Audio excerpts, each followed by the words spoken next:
आइए सुनते हैं वैशाख मास महात्म्य में पहले अध्याय की कथा। तो बोलिए प्रेम से भगवान विष्णु की जय। सूत जी कहते हैं कि परमेष्ठी ब्रह्मा जी के पुत्र महामुनि नारद जी से राजा अम्बरीश ने पुनः परम पवित्र वैशाख महात्म्य पूछा। राजा अम्बरीश ने कहा कि हे अनग ब्राह्मण, जब मैंने आपके द्वारा वर्णन किए गए सभी मासों के श्रेष्ठ महात्म्य सुने तो निश्चित हुआ कि वैशाख मास सभी मासों में श्रेष्ठ मास है।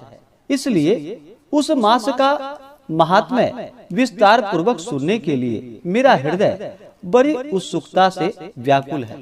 हे ब्राह्मण, यह मास कैसे भगवान विष्णु का परम प्रिय है तथा परम प्रभु के अत्यंत प्रिय इस मास में भगवत प्रिय धर्म कौन से हैं? उनमें भी करने योग्य कौन से धर्म है जो भगवान विष्णु को अत्यंत प्रिय है? उसमें कौन सा दान करना चाहिए और उसका क्या फल है तथा किस उद्देश्य से उन्हें करना चाहिए? और माधव के आने पर किन किन पूजा द्रव्यों से इन भगवान विष्णु की पूजा करनी चाहिए? यह सब हे नारद जी मुझसे कहिए, क्योंकि मैं श्रद्धा एवं भक्ति से पूछ रहा हूँ। श्री नारद जी बोले कि पहले किसी समय मैंने श्री ब्रह्मा जी से पूछा था, तब उन्होंने पहले परम पिता परमेश्वर द्वारा लक्ष्मी के लिए कहे गए सनातन मास धर्मों को कहा। उसके बाद सभी मासों में कार्तिक, माघ एवं वैशाख को प्रधानतया विशेष माना तथा उनमें भी वैशाख मास को सबसे उत्तम बतलाया। यह परम पवित्र वैशाख मास सभी जीवों को माता के समान अभिलषित फल देने वाला है और दान, यज्ञ, व्रत एवं स्नान किए जाएं तो इसके द्वारा सभी पापों का नाश होता है। यह वैशाख मास धर्म क्रिया तथा तप का सार है और देवताओं से पूजित है। विद्याओं में वेद विद्या की भांति एवं मंत्रों में प्रणव सा यह है। वृक्षों में कल्प वृक्ष एवं गौओं में कामधेनु के तुल्य है। सभी सर्पों में शेषनाग के समान एवं पक्षियों में गरुड़ जैसा है। देवताओं में तो विष्णु के समान एवं वर्णों में ब्राह्मण सा है। प्रिय वस्तुओं में प्राण की तरह, सुहृदों में अपनी स्त्री की तरह है। नदियों में गंगा सा और तेजों में सूर्य सा, अस्त्र शस्त्रों में सुदर्शन चक्र सा एवं धातुओं में स्वर्ण जैसा है। वैष्णवों में जैसे शंकर भगवान, रत्नों में जैसे कौस्तुभ मणि, उसी प्रकार धर्म के हेतु सभी मासों में वैशाख मास है।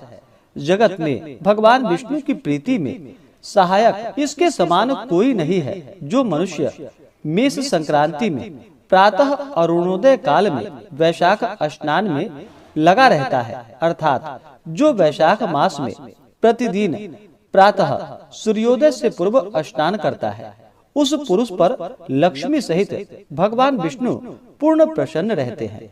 जिस प्रकार जीवों को प्रसन्नता एवं संतुष्टि अन्न से ही होती है, उसी प्रकार यह सुनिश्चित है कि वैशाख स्नान से भगवान विष्णु तृप्त होते हैं। वैशाख स्नान में लगे रहने वाले मनुष्यों को देखकर विष्णु भगवान परम प्रसन्न होते हैं। केवल वैशाख स्नान मात्र से ही मनुष्य सभी पापों से छुटकारा पाकर विष्णु लोक में पूजा प्राप्त करता है। मेष राशि स्थित सूर्य काल में प्रातः एक बार भी स्नान कर अपना नित्य कर्म करने वाला पुरुष सभी पापों से छुटकारा पाकर भगवान विष्णु के सायुज्य पद को प्राप्त करता है। और वैशाख मास में स्नान के लिए यदि एक पग भी दे तो निश्चय है कि वह 10,000 अश्वमेध यज्ञों का फल पाता है। अथवा जो एकाग्र चित्त होकर वैशाख स्नान के लिए संकल्प मात्र भी करता है, तो इसमें संदेह नहीं कि वह भी 100 यज्ञों का फल पाता है। और जो मेष गत सूर्य काल में एक धनुष के प्रमाण तक भी स्नान की कामना से चले, तो सभी सांसारिक बंधनों से छुटकारा पाकर भगवान विष्णु के सायुज्य पद को प्राप्त करता है। ब्रह्मांडों के अंतर्गत तीनों लोकों में जो तीर्थ है, हे राजन, वे सभी बाहर के थोड़े जल में भी आ जाते हैं। अपने किए हुए पाप यमराज के शासन में तभी तक गरज पाते हैं जब तक कि प्राणी वैशाख मास में जल स्नान नहीं करता। हे राजन, वैशाख मास में सभी तीर्थों के अधिदेवता बाहर के जल में आश्रय लेकर वहीं प्रस्तुत रहते हैं। सूर्योदय से लेकर 6 घड़ी तक भगवान विष्णु की आज्ञा से मनुष्यों के हित के लिए रहते हैं। तब तक जो मनुष्य नहीं आते हैं उन्हें कठिन श्राप देकर अपने अपने स्थान पर चले जाते हैं। अतः हे राजा, वैशाख मास में स्नान अच्छी प्रकार से अवश्य करनी चाहिए। तावन्ना गच्छताम पूषाम शापम दत्वा सुदारुणम स्वस्थानम यांत्री राजेंद्र तस्मात् स्नानम समाचरेत।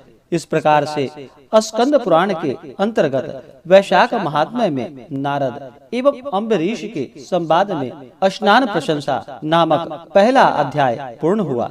तो बोलिए प्रेम से भगवान विष्णु की जय, माता लक्ष्मी की जय।